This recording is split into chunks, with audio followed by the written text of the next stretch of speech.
ముందుగా సభకు నమస్కారం. ఆర్య సమాజ్ స్థాపకుడు, సంఘ సంస్కర్త మరియు స్వతంత్ర సమర యోధుడు. అంటే 1857 సంవత్సరంలో భారతదేశంలో మొట్టమొదటి స్వతంత్ర ఉద్యమం జరిగింది, మనందరికీ తెలిసిందే. సో ఆ ఉద్యమానికి ప్రేరేపితుడైన దయానంద సరస్వతి 203 జయంతి సందర్భంగా ఈ అవకాశం ఇచ్చిన పెద్దలందరికీ ముందుగా నా హృదయపూర్వక ధన్యవాదాలు తెలుపుతూ, స్వామి దయానంద సరస్వతి గురించి చెప్పాలంటే, ఆయన 1823 సంవత్సరంలో గుజరాత్లోని టంకారా అనే ప్రాంతంలో జన్మించడం జరిగింది. ఆ తర్వాత ఆయన సన్యాసిగా మారడం జరిగింది. ఇందులో సన్యాసిగా మారకంటే ముందు కూడా ఆయన వేదాలను, వైదిక మతాన్ని అంటే వేదాలను ఆయన క్షుణ్ణంగా చదవడం జరిగింది. అందులో పూర్తి అవగాహన తెచ్చుకున్న తర్వాత ఆ వేదాలను తప్ప మిగతా గ్రంథాలను ఆయన ఎక్కువగా పరిగణలోకి తీసుకోలేదని చెప్పాలి. సో ఆయన చెప్పిన ఒక సంఘ సంస్కర్తగా ఆయన బాల్య వివాహాలను పూర్తిగా వ్యతిరేకించడం జరిగింది. సతీ సహగమనం అంటారు, అంటే ఎవరన్నా భర్త చనిపోతే భార్యను కూడా చితిలో వేయడం, దాన్ని పూర్తిగా వ్యతిరేకించడం జరిగింది. మరియు అంటరానితనాన్ని కూడా ఆయన వ్యతిరేకించడం జరిగింది.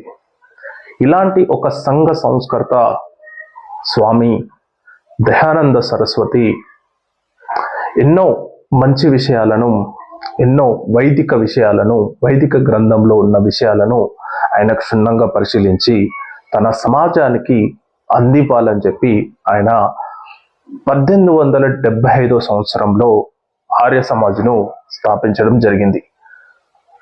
ద సివిలైజేషన్ అంటే ఒక ఆధునికత, నాగరికత సమాజాన్ని ఆయన చూడాలనుకున్నారు. సో అందుకనే ఆయన ఈ ఆర్య సమాజ్ను స్థాపించడం జరిగింది. ఈ ఆర్య సమాజ్ను స్థాపించి ఆయన ఎన్నో విషయాలను సమాజానికి అందివ్వడం జరిగింది. ఈ మధ్యకాలంలో స్వాములను చూస్తున్నాం. మరియు కొందరు తమ డబ్బు కోసం అని చెప్పి, కొందరు వివిధ తమ అవసరాలకు అనుగుణంగా స్వాముల వేషాలు వేసి స్వాముల రూపంలో ఎంతోమంది ప్రజలను మోసం చేసే బాబాలను ఈ మధ్యకాలంలో చాలా మందిని చూస్తున్నాం అన్నమాట. సో వాళ్ళందరూ కూడా కొందరు జైల్లోకి పోవడం జరిగింది. కొందరు తమ అవసరాల కోసం రాజకీయ పార్టీల పంచన చేరి వాళ్ళ అవసరాలను తీర్చుకోవడం జరుగుతుందన్నమాట. ఎందుకంటే స్వాములు కొందరు రాజకీయాల పార్టీలకు తొత్తులుగా మారి వాళ్లకు సంబంధించిన విషయాల్లో కూడా ఇన్వాల్వ్ అయ్యి, ఆ తర్వాత తమ అవసరాలను, ఏమి కావాలో, ప్రభుత్వం నుంచి ఏం కావాలో అలాంటి విషయాలను ప్రభుత్వాల నుంచి చేస్తున్న సమయంలో మరి ఈ స్వామి దయానంద సరస్వతి ఆయన అన్నిటినీ త్యజించి ఒక ఆధునికత, నాగరికత సమాజాన్ని చూడాలని చెప్పి ఆయన ఇంటి నుంచి బయలుదేరి ఒక సన్యాసిగా మారి ఒక గురువు దగ్గర, విరాజానంద గురువు దగ్గరగా శిష్యుడుగా చేరి ఎన్నో విషయాలను నేర్చుకొని ఆయన భారతదేశం అంతా పర్యటించి ఆర్య సమాజ్ని స్థాపించి దాని నుంచి ఎన్నో విషయాలను, ఎన్నో మూఢనమ్మకాలను త్యజించడం జరిగిందనమాట. ఈరోజు ఆర్య సమాజ్ ఏ విధంగా అద్భుతంగా విరాజిల్లుతుందంటే ఆయన ఆశయాలు అంత అనుగుణంగా ఉన్నాయన్నమాట. మనం ఇప్పటికీ ఆర్య సమాజ్ చేస్తున్న ప్రగతి కానీ, చేస్తున్న సమాజానికి చేస్తున్న ఎన్నో విషయాలు కానీ, సో ఆయన అప్పుడే ఊహించి ఈ సమాజం ఇలా ఉండాలని చెప్పి ఆయన ఆకాంక్షించడం జరిగిందనమాట. సో ఈ సందర్భంగా ఆయన బుక్లోని ఆయన చాలా బుక్కులు రాశాడు, చాలా గ్రంథాలను కూడా రాశాడు. సో అందులో ఒకటి సత్యార్థ ప్రకాశన్ అనే బుక్ను ఆయన ఒక గ్రంథాన్ని రాయడం జరిగింది. సో సత్యం యొక్క అర్థం యొక్క క్రాంతి. సో సత్యాన్ని అన్వేషించడం జరిగింది ఆయన. ముఖ్యంగా ఏంటంటే నాకు ఇది ఒకసారి మనం గమనిస్తే ఈయన ఇంత పెద్ద గొప్ప సంఘ సంస్కర్త మరియు ఇతనికి సమకాలీనంగా మహాత్మా జ్యోతిరావు పూలే కూడా ఇలాంటి సత్యార్థ శోధక్ సమాజ్ అని చెప్పి ఆయన ఒక సంస్థను స్థాపించడం జరిగింది. సో అందులో ఆయన కూడా చాలా మంది వితంతులకు మరలా వివాహం చేయడం, స్త్రీలకు విద్యను అందించడం, కుల మతాలకు అతీతంగా విద్యను అందించాలని చెప్పి చెప్పుకోవడం.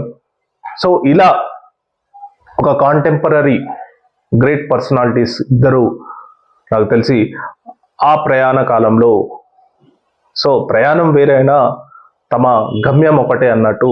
సో ప్రయాణం అంటే తమ గమ్యం ఒకటి.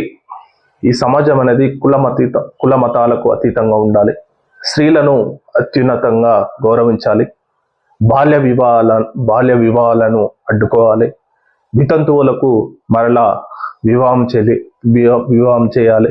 సో ఇట్లాంటి ఒక సంస్కరణవాదుగా ఇద్దరు కాంటెంపరీగా ఉండడం జరిగిందనమాట.